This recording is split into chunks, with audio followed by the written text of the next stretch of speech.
We didn't want to do the typical sort of Christmas ad, like the expected, lots of specials and Santa sleighs and jingle bells and, white Christmas, all that kind of stuff. We thought, let's take it into a space that everyone can relate to, more a space of innocence and wonder and childhood joy, and, that's kind of where it began. Started out as a typical Christmas brief, and we like to think we took it somewhere new and somewhere special.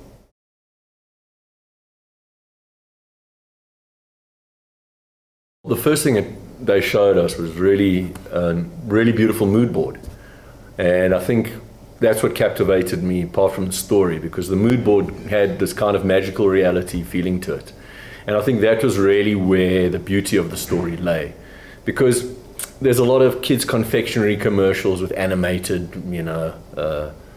rodents, foodstuffs and things. But what I loved about this was the way that we segue into this magical reality. The fact that a kid can see a reflection of a star in a jar, and this thought crosses his mind and he actually pulls it off. That transition to the magical reality, I think, really made the board incredibly special, and that was what was captured in the mood board. There were these really beautiful use of light, really beautiful. It was everything that you'd want a Christmas ad to be was right there on the page in the stalls. What was really key for us was to make it believable. We had to get the best people in the business on board here. Obviously, Industrial Light and Magic was a bit busy at the time, so we thought it's easier in terms of our timeline and our budget, and really to use local people. We wanted the very best of the best, so we did quite a long search to source the best guys, and I believe we did that. So maybe Johnny can elaborate more on the animation process. There were a couple of really important pointers to get right before we set out. The first one was trying to get the character approved. What does he look like? We don't want to have endless debates, because we know further down the line, if we don't knock that off and get everyone ticking the boxes right up front, that's going to be a disaster. That's going to kill our whole timeline. The second thing about it was, what exactly does he do? And so when I came and did the treatment, I gave a very specific shot list with angles of exactly what we see when. And if you have a look at the very first shot list to where it is now, it literally is shot by shot according to the shot list. So the idea was really coming into the presentation and saying, you know what, let's knock off the bear, let's be sure that we can do this. But the tricky part was having to compact the pre-production part. Because in order to have 3 to 4 weeks of post, we literally had to say, okay, we're shooting 2 weeks from now. And that was absolutely insane. I mean, it really, really was. With a retail account, everything is fast moving, including the productions. So we had a very tight schedule. Although I believe that we worked smart, as Johnny said. A lot of it was in the pre-production phase, where we really had our ducks in the row right from the word go.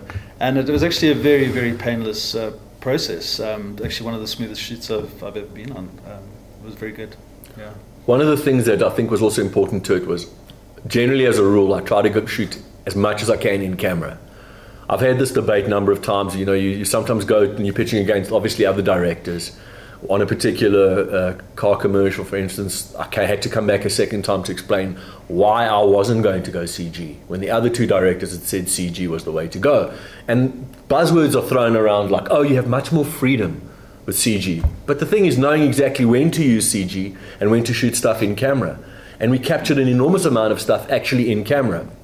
So one of the things that was fundamental to the treatment is when you're doing, for example, a traveling light source. I didn't want to do a CG traveling light source, because what happens with a light source is it casts light and shadows as it moves. So now in order to make that look realistic, imagine going in on every single object that the star travels past and now trying to comp light sources that absorb the right texture, that have got the right specular feel, global illumination it's called, all this type of stuff. It was a nightmare. So we used a tiny little LED light, which we got from China. We had a rig, and we floated the LED light around, and what you're seeing is real interaction of a light source with surfaces.